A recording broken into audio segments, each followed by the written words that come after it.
Rubenstein. Hello, my name's Dale Maley. No, it's not really. It's amazing to be sitting on a road that really signifies the core of kind of global financial elitism, and we blocked it. So congratulations. It's difficult for all of the mainstream press, whether that be the BBC, you know, the Sun, the Mirror, the Mail, to ignore this and to ignore you. So, what is corporate tax avoidance?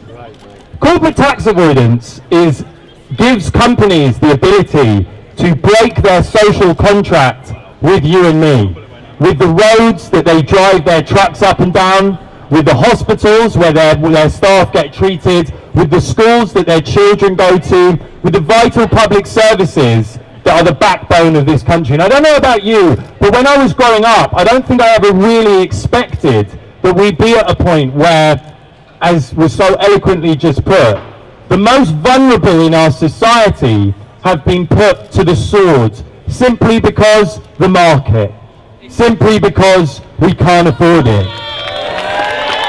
You know, I was brought up to understand that the real the real test of a society was how we looked after the most vulnerable and those who honestly couldn't look after themselves. That is the social contract I am proud to have as a taxpayer. That is the social contract I am proud to be a British citizen. Now, someone said it before, but doing what we do, the revolution will be televised. We've had a lot of contact with our friends in Blue over here, the Bobbies on the Beat. Now, you probably know this, but just to remind you, they have been told in a plan that's called 20-20-20, but with a 20% cut in policing and cutting their wages, with 20% less police on the beat, they have to be 20% more efficient. Isn't that right, officer? Yeah, it is. Yeah, and they're not too happy about it. So don't think that they're not with us. Because they are. Look, they're all smiling. They're all smiling. You know, I had a guy come up to me yesterday, or even earlier, being like, I love that Million Mask March thing. I'm so pleased you're doing this stuff. And they're so happy that we're advocating for them. Don't make them your enemy. They are your friend. So, just to really quickly break this down, there's a big march next weekend. We have a situation where hospice workers and those who look after people who are physically disabled are having their hourly rates cut because the government and the companies that they employ are not prepared to pay them as they drive from job to job. Does that sound right to you? No! We've got social housing, where people who had their houses actually adapted and funds that adapted them for wheelchair access and sort of carers have been simply cut because of the market. Is that all right? No, it's not. We've got a situation with a refugee crisis where we're now being told that these humans simply have to go back, totally shaming the past. The Holocaust showed us quite clearly that everyone is human, that everyone deserves an opportunity for a better life. We've got a reality that, you know, we made a film about 2 days ago with the junior doctors. People who, as far as I'm concerned, are the sort of undoubtedly the angels that walk among us. These people who have decided with their vast intelligence to put their time and energies into social capital and looking after others rather than private capital and looking after their own bank accounts. And we will support them.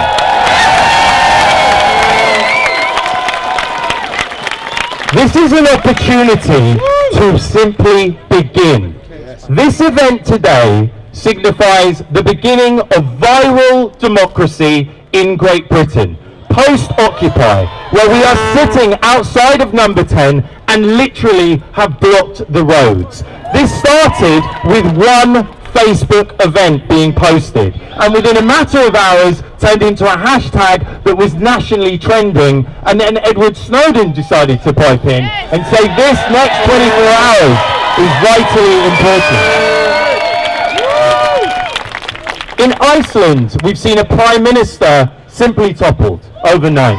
In France, we have huge open protests which were not being covered by the media until it became impossible not to cover them. Is it impossible that we could bring down a government?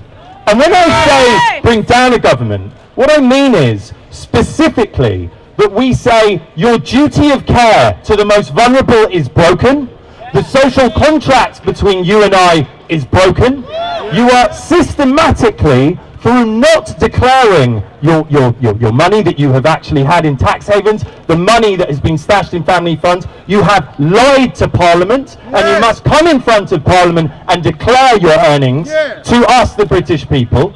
And we are here to say that it is not acceptable for our social contract as voters to be so blithely and simply just... It's ridiculous that we are sitting here having to say this about our Prime Minister.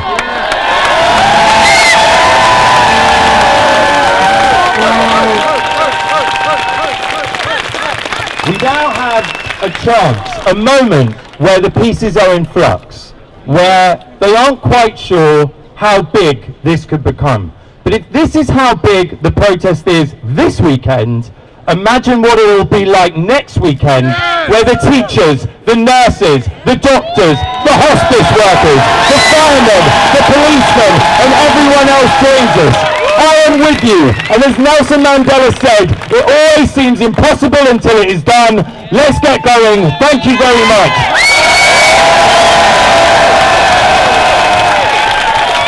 Wow. It's still working, isn't it?